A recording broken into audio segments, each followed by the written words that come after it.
Hello, Albert. Hi, Amanda. How are you? I'm great. How are you?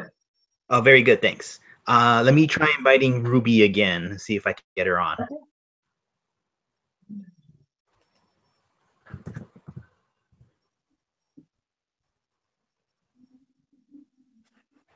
Okay, let me see if I have the right email. I should have the right email. Yeah.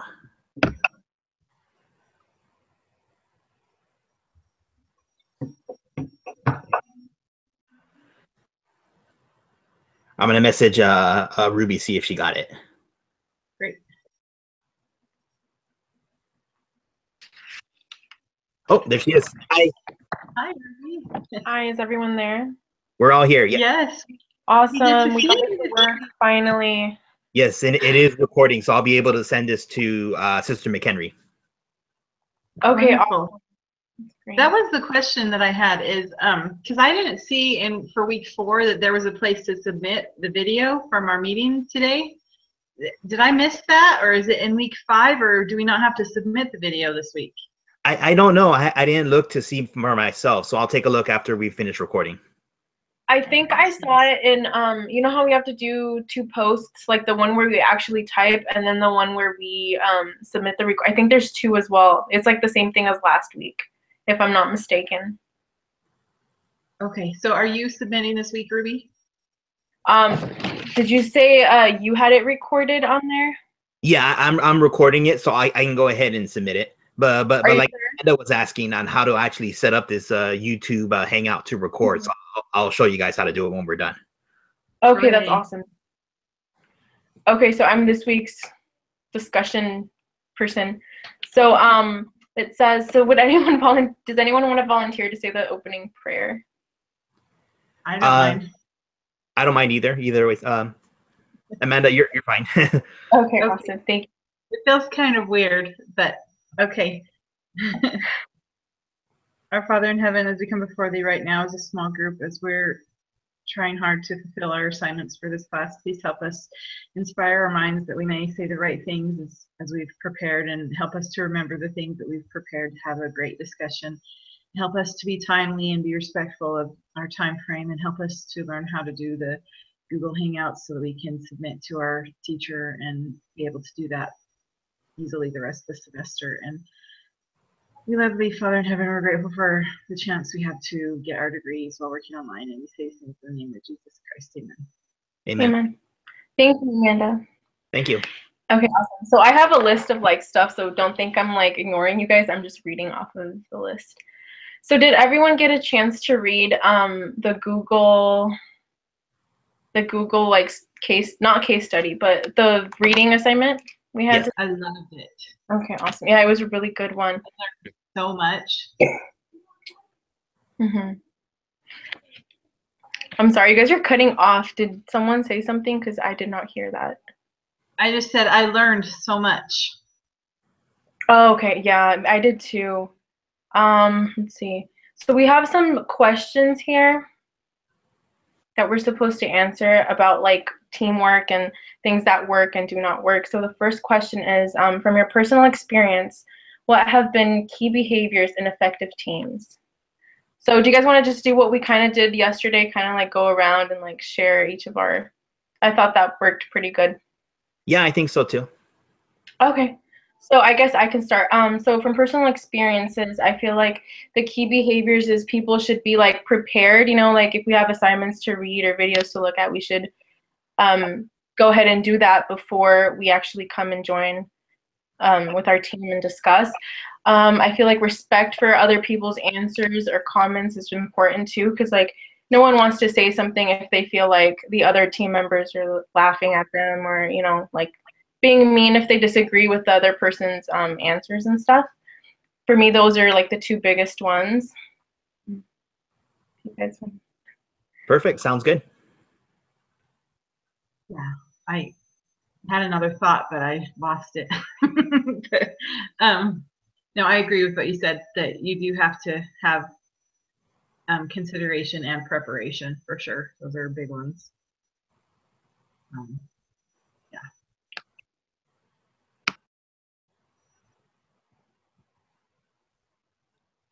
Okay, perfect. I can go next for that question.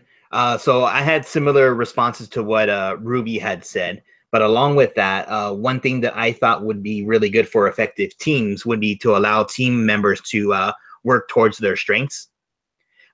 Some people may be good at researching, some people may be good at presentation, being outgoing, things like that. I think allowing team members to really focus and work on what's going to be a strength to them, I think would be very effective for the team. Yeah, that's a really good one that you pointed out, because I know in some groups where you have to do like presentations in front of a group, some people don't really feel comfortable talking in front of a group, and they're better like putting together the presentation or something versus like actually giving the presentation in front of the whole class. So yeah.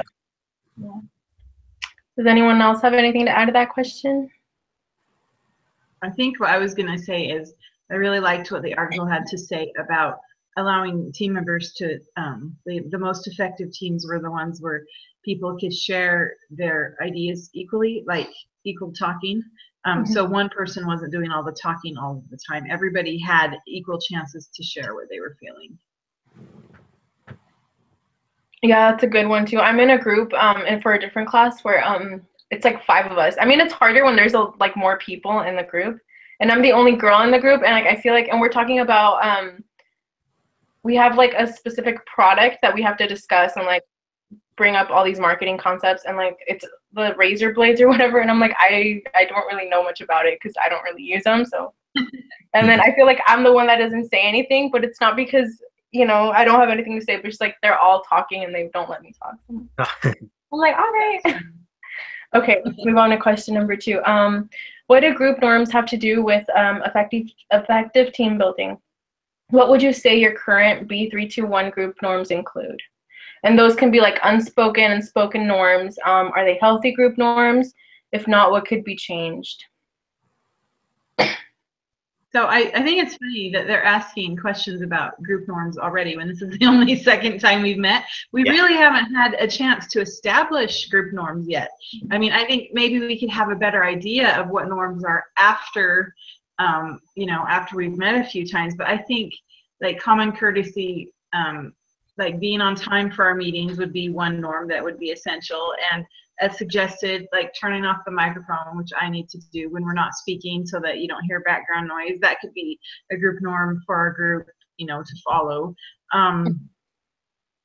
I think that already, just because we're Latter-day Saints, we have a group norm of, you know, let's use good language and not every other word. I think that is a problem in a lot of workforce where language is so bad. So yeah, church standards, it's nice to be in a group where we have the norm is church standards. I think not all places are going to get that. Yeah, I totally agree with what you said. I feel like a lot of the times they're just common, you know, common things like respect, and like what you just said. I couldn't, you worded it really good, so I am not even gonna try to.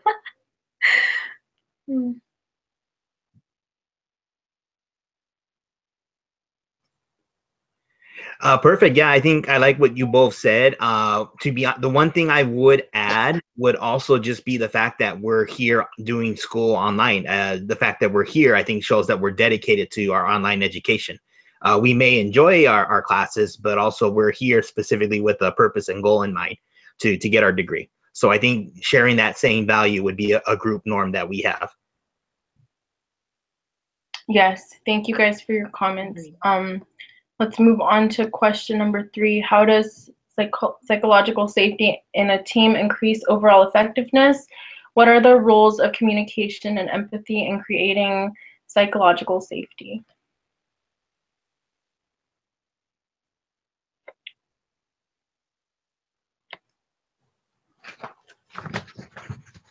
I can read what I put down for my answers. Actually, I didn't really remember. So what I had put down was the reading describes psychological safety as an environment within the team where the team members would not embarrass, reject, or punish someone for speaking up. This would improve effectiveness as everyone would feel comfortable and welcome to share their ideas and feelings. Communication lines would be open. Having empathy would mean genuinely caring about our group members and would have to hear what they have to say. Thank you for reading that or for sharing that. Adding to what you said, you gave like the perfect answer. So just adding to that, we just go back to the whole respect thing, and just making this like a safe environment where people are feel free to like share their ideas, their thoughts, you know, personal experiences and whatnot. Because it sucks to be in a group where you feel like you can't, you know, say stuff without being like judged in some way or another.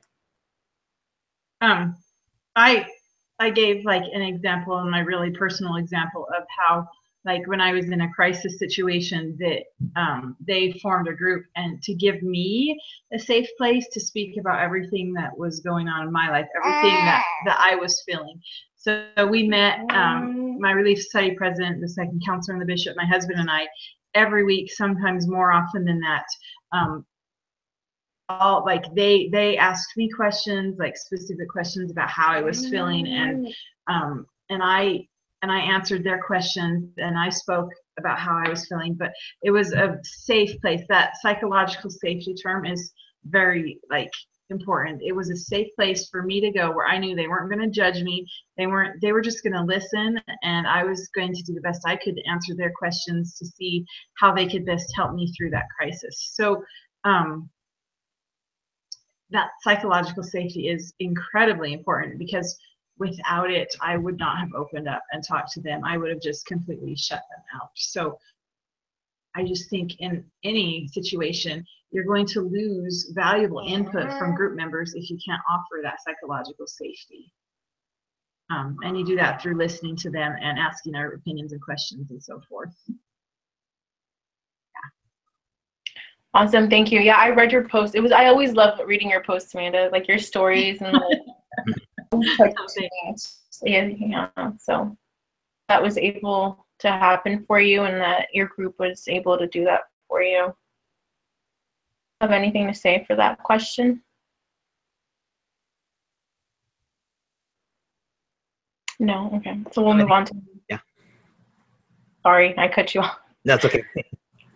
My computer, I don't know if it's just mine or if it's all of yours, but like, I don't know, it cuts off and then it looks like you guys are talking, but then you're not, and it's just weird. Oh, sorry. No. So how does sharing personal experiences and being vulnerable influence team dynamics? Do you have any personal examples of this in organizations you are involved in? So I feel like what Amanda shared was kind of like perfect for this question too. Like it kind of ties in. Do you have one, Albert, that you'd share? Yeah, actually, when I read this question, I was reminded of my time as a missionary. Today, when missionaries teach investigators, I guess they use the Preach My Gospel format of teaching about the gospel. But when I was serving, we did from the commitment pattern is what it was called. It was basically tools to help investigators keep commitments. And one of the tools in being able to do that was building relationships of trust. So we would actually talk to them, relate to them on a personal level to get them to open up and share their feelings about the gospel, about Jesus Christ.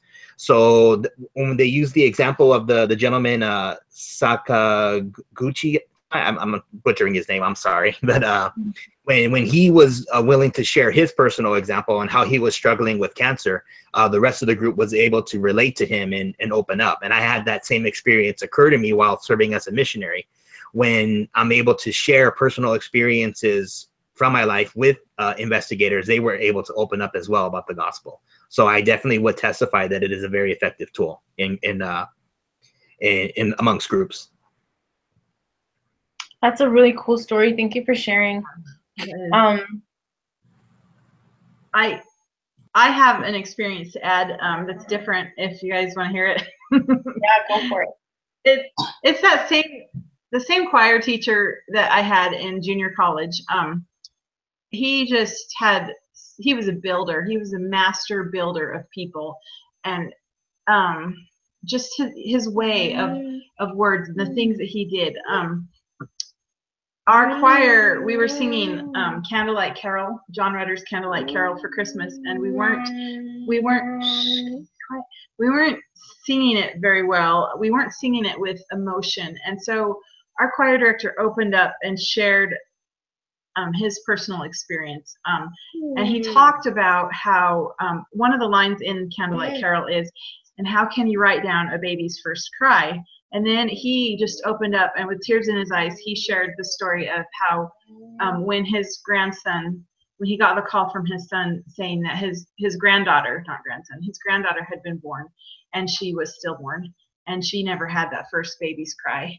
And he told us this experience, and we're all like with tears streaming down his face, and we're all like crying and bawling in choir. And then he said, "Now sing." And so our choir, we sang Candlelight Carol again, and this time like there wasn't a dry eye in that whole 100-member a cappella choir. Like we were all bawling and just, you know, we sang with so much feeling and emotion. Like when we were done singing, the pin dropped, like you could have heard a pin drop in the room. And he says, "Now that is how I want you to sing it for the concert." And it's just amazing, like because he opened up and shared that one experience from his life, he made the entire 100-member choir be able to sound and feel how he wanted us to sound and feel. So it's just a very powerful story of how using your emotions in the correct way can get people to do and what you need them to do. Anyways. Wow, that's really cool. He could have like used how he felt, you know, that pain and sorrow to like be mean to you guys, but instead he used it to help you guys feel some type of way. Wow, that's really powerful. Well, I don't really have like a cool story like you guys, but like I recently moved out of my family's like, you know, my home ward, and I'm in a singles ward right now. And there's a bunch of new people, you know, coming in and out, and like the Relief Society, we were just kind of, everyone was just kind of like alone, and like we were not united at all. And so our president decided to like have us introduce ourselves and like tell a little bit about ourselves, and like people were like getting deep, and I thought that was really cool because like I could relate to some people about certain experiences in their life, and that just made me like want to go talk to them and be their friend and stuff. And I thought that was a really cool way, and it was like an inspiration our Relief Society got to do that. And yeah. Does anyone else have anything to share for that question? I think that your experience is a really neat experience because unity was something that was really addressed in General Conference this weekend over and over again. That was one of the themes of conference. And in my own life, I just see how important unity is and how much it was important in the lives of our pioneers, and how much it's going to be as trials get more and more. Like we're going to have to be unified in order to help each other get through the trials that are coming. So I think that's a very powerful experience of what you just shared. So thank you. Absolutely, I definitely agree.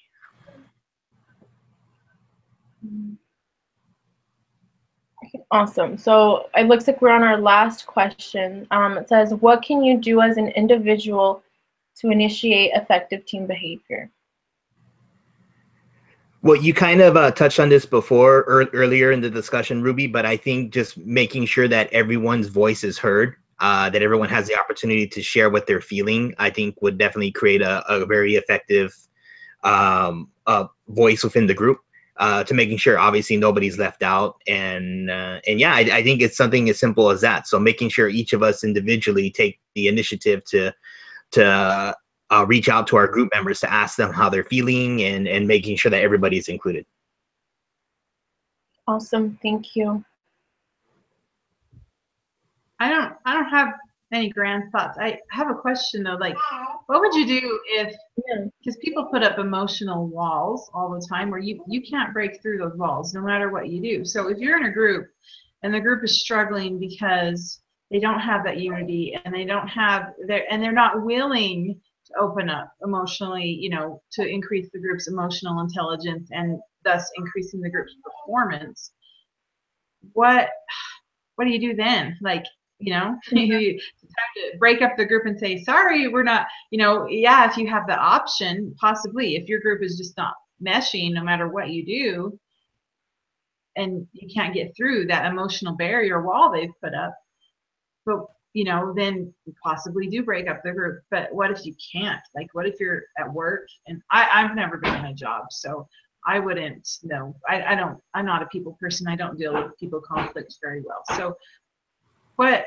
do you do? Like if you are stuck in a group that you have no control over and people aren't willing to learn to be empathetic, to increase emotional intelligence, what do you do? I mean, we lucked out in the case study where that guy had cancer in his group. It said it wasn't functioning, and then he told him he had cancer, and then they were like, what, and then they all started opening up.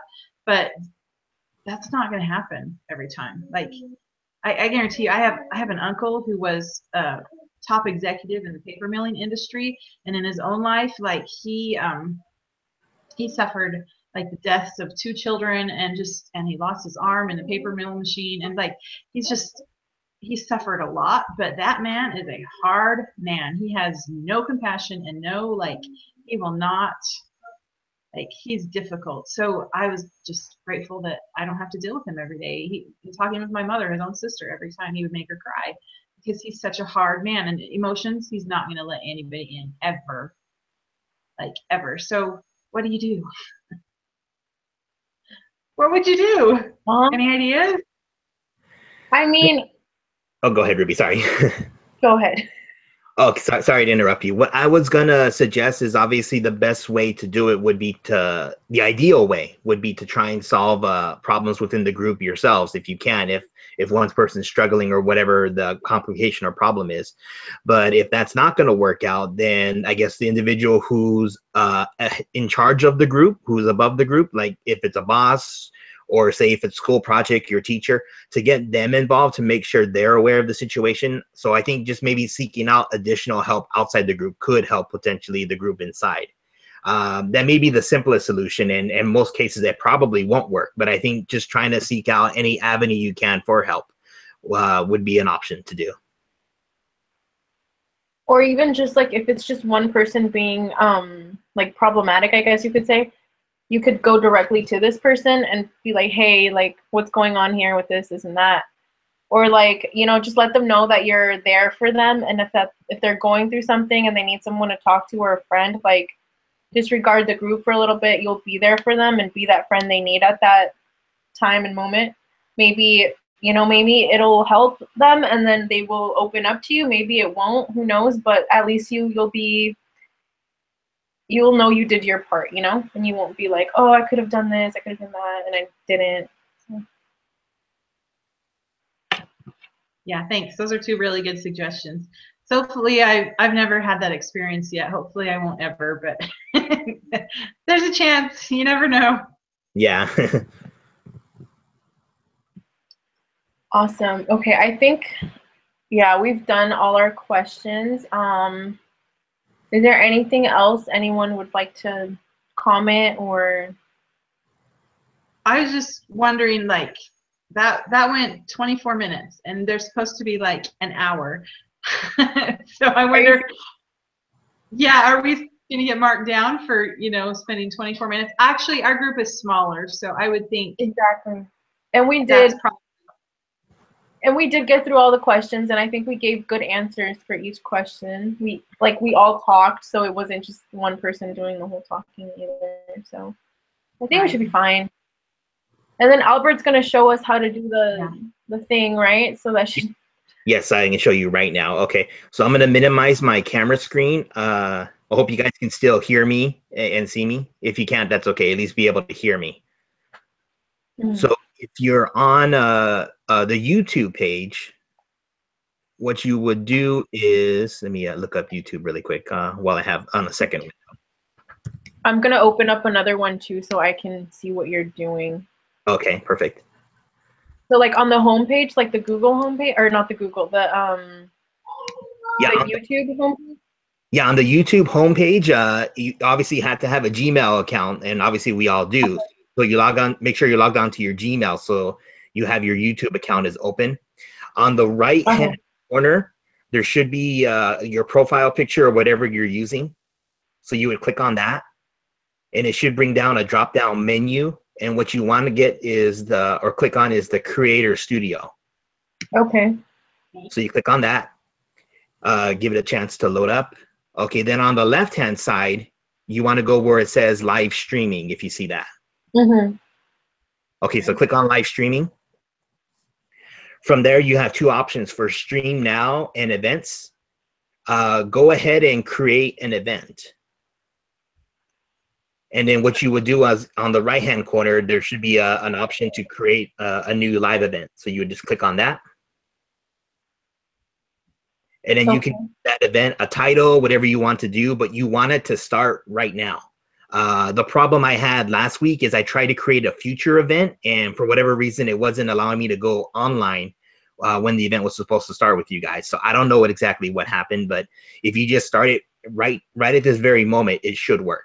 So then you just click on the go live, which should be on the right-hand corner. It will open up the screen like we have, and then you have the option of inviting people. So just typing in their email should send an invite to every person you want to invite to the Hangout. Oh, okay, okay. So where it says, wait, where do you add the people? Okay, when you're on your window screen, if you wiggle your mouse a little bit, it should bring up a menu bar at the top left, the top of the screen, the center of the screen. Uh-huh. Yeah, the very left icon is it's like a person with a plus sign on it. Let's see. It's like not loading. Okay, okay, I see it. Yeah, you just click on that, and then you, Amanda, and I were already in a Hangout, but we can invite additional people to come to our Hangout right now. All we would need is just their email address. Okay, that makes sense. Okay, sounds good. Okay, and then on the left-hand side, there's a little like camera recording, right? That's how you record?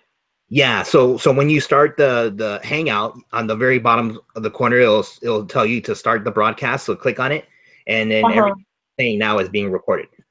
Okay, okay, that makes sense. I was able to. I literally just did one while we were talking. Okay. So I figured it out. Thank you so much for like clarifying that. That was really helpful. Oh, you're welcome. You're welcome. Yeah, that was. I wrote it down, so hopefully next week I'll get it right. I'll do a trial run with my son with his Gmail. I'll see if I can get it right. Okay, and if not, just text us and we'll figure it out together. Don't worry. We will. So then once it's recorded, how do you send it to our instructor? Oh, okay, a good question, Amanda. So once you say, I'm not going to do it now, but when we're done, I would hit the stop broadcast, and then it's going to save it. And then on your YouTube page, you can actually, here, let me see if I can find it. Just a second. Okay, so when you go back to the previous window where it has your live streaming and events that you've created, it will show various videos that you've recorded and saved. So all you have to do is just copy the URL up on that video at the top of the screen, and then post that to the board so that you can see it. Okay, I'm writing that down. Okay, that step may be a little more complicated. So again, if you need more help with that, I can help you. Okay, I'm just writing copy paste URL. Okay, great. Hi, cutie. Hello. Say hi. Strangers. Okay, well, this is great. All right, well, are we done then till next week? I think so, yeah. I mean, unless anyone else has anything, other comments to say or. No, I think we're good. Okay, awesome. Thank you guys so much for meeting and being on time and being prepared. I will see you next week. Next week, yes. Same time. Yes. Same time, thanks. All right, I'll send the invite next week. Guys. All right, bye.